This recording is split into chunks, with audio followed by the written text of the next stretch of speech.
गोड़ लगे छी समस्त मिथिलावासी के। आइ हम अपन माताजी के संगे एकटा चैतावर गाबि रहल छी। कोशिश करे छी जे अहाँ सबके नीक लागत। यदि नीक लागे तो लाइक करब, शेयर कऽ देबनि दोस्त सबके, और चैनल के सब्सक्राइब जरूर कऽ देबै। धन्यवाद। चैत महीना निकलल ब्रज से गुजरिया हो रामा।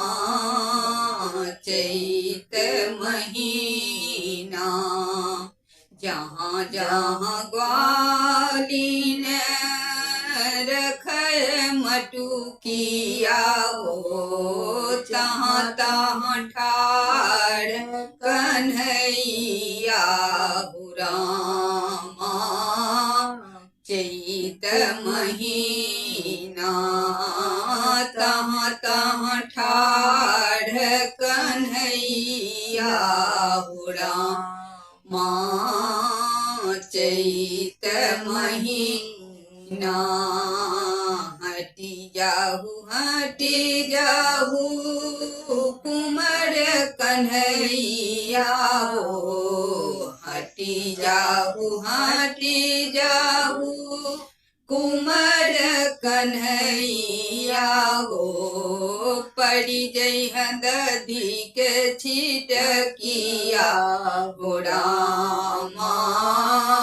चैत महीना पड़ी जइहन दधी के छिटकिया हो रामा। चैत महीना तोरा लेखे आहे ग्वालिन दधी के छिटकिया हो। मोर लेखे अगर चंदन हो रामा। चैत महीना निकलल ब्रज से गुजरिया हो रामा। चैत महीना। जय श्री कृष्ण।